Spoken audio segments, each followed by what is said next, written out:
Freeform Course FF3. Swept, Orientation Methods. The orientation option controls the orientation of the cross-section to the guide curve. Similar to how a spatula is repeatedly oriented differently, when drawing, the different options create different surfaces. The video shows the effect of the different orientation methods, and also gives examples of how to use them. Welcome to LearnNX, and to the next video of the Freeform course.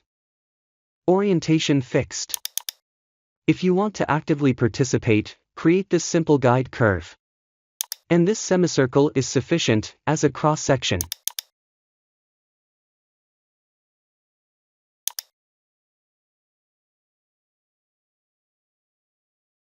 Now start that swept command. After selecting the cross-section and the guide curve, this surface is created with the fixed orientation. This orientation ensures that the y-axis always remains perpendicular to the guide curve, thus keeping the size of the cross-section unchanged, which is perfect for pipes and flow channels. The last exercises were created with this orientation. The isoparametric curve command makes the surface details even more visible. The command generates offset curves to the outer edges and positions them at equal distances on the surface. This creates a uniform grid of curves. With the settings shown, 8 curves are created in both directions.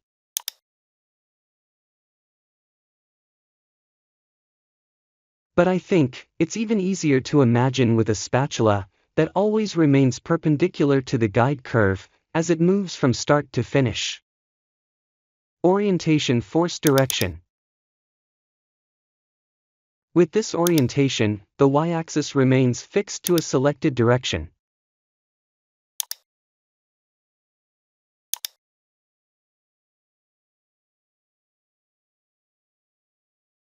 This means that the direction of the spatula remains unchanged.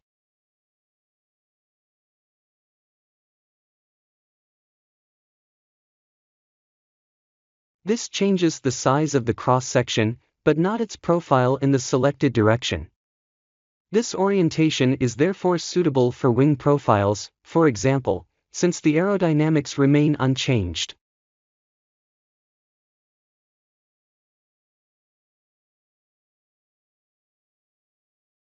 Orientation, a point. This orientation is similar to the last one, but now the y-axis revolves around a selected point.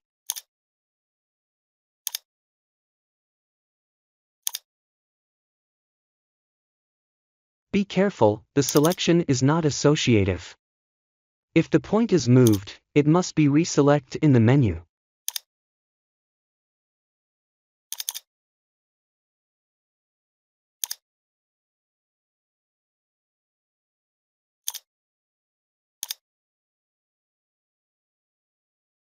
Orientation, another curve. This setting means that the y-axis is tangent to another curve. It's as if there's a surface between the two curves, and the y-axis is always aligned with it.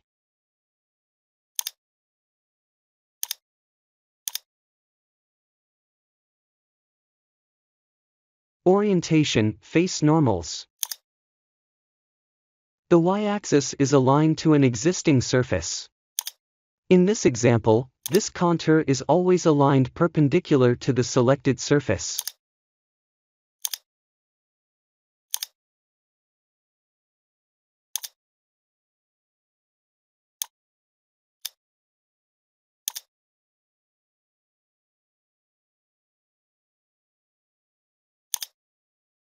Orientation, angular law. The cross-section is rotated by entering an angle. This could be used to design milling cutters and drills.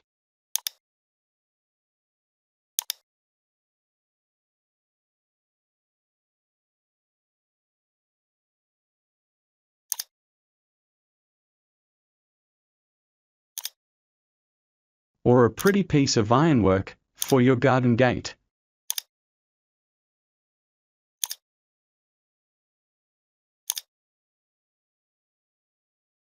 Orientation, vector direction. This orientation helps in the design of springs, screw conveyors, special threads, in other words, anything that revolves around a vector along a helix. First, a helix is created. At the end of the helix, the cross-section is sketched.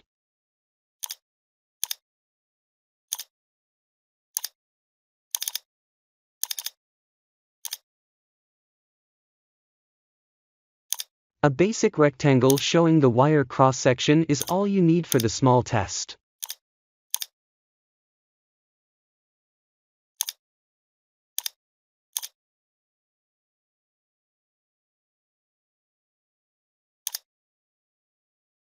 Now the cross-section can be guided along the helix.